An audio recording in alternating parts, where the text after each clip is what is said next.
Well, Duke's time here at the Final Four is now done, and I'm joined by the publisher of Devil Illustrated, Mr. Conor O'Neill, just to talk about what it is that you've seen this season and what we saw on Saturday night. So let's start with Saturday. You being a guy that was on the sidelines pretty much every game for the Blue Devils, what were your feelings when that final buzzer sounded? It's kind of a what did we just watch? Trying to put into context the collapse that we saw.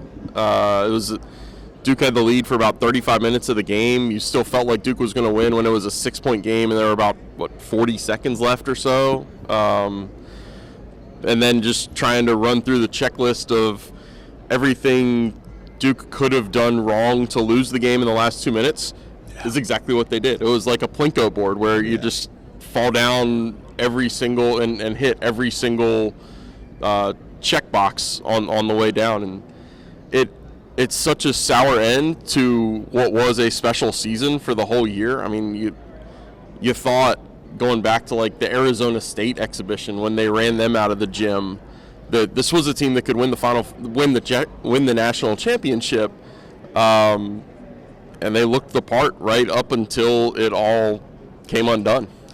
And so I know we were talking off cam about, for most programs in the nation, this is a benchmark year. Yeah.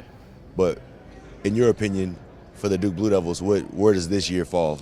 Yeah, I think it does take a nuanced conversation here. If you told any team in the country that they would win 35 games, they would go to a Final Four, they would win regular season and tournament championships, most of them would sign up for that, right on the dotted line. But when you talk about it being a team with Cooper Flagg, with 2 other lottery picks, with another possible first rounder with Tyrese Proctor, it's a little bit of a hollow feeling right now. It's a little bit of a failed season. It's a season in which they accomplished a lot of things that are to be proud of, but it's also one that goes unfinished. And that's going to be hard to escape. And now let's look ahead to the future. I know we mentioned the 3 lottery picks, possibly Tyrese entering the draft as well. I'm sure there's going to be some type of other movement with some rotational pieces as well. So where does the Blue Devils program go from here? They go to what is right now a 4-man freshman class. The Boozer twins, Nick Kamenia coming in from California, and Shelton Henderson from Texas. You've got, I think it seems like Malik Brown, Pat Gongba, Darren Harris will be back. You kind of figure they're going to bring in a transfer guard, some experience. John said about a month ago, Sion Jameses don't grow on trees. Yeah. Those would be some pretty big trees if they did. Great soil. Yeah. But they'll find a veteran guard or 2. They're still in the running for one of the last 5 stars who's unsigned, Nate Ament, who was actually courtside in Charlotte when Duke beat Louisville for the ACC tournament championship.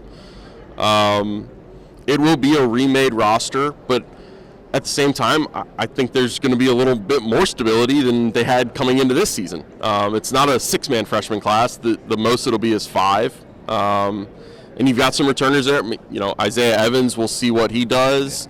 It's going to be a whole new starting 5. But this was a deep team, and if you bring some of those reserves back in new roles, then you have a little more stability than what Duke is used to. Well, all we can do now is look ahead to the future. Thank you, Conor O'Neill, for joining us.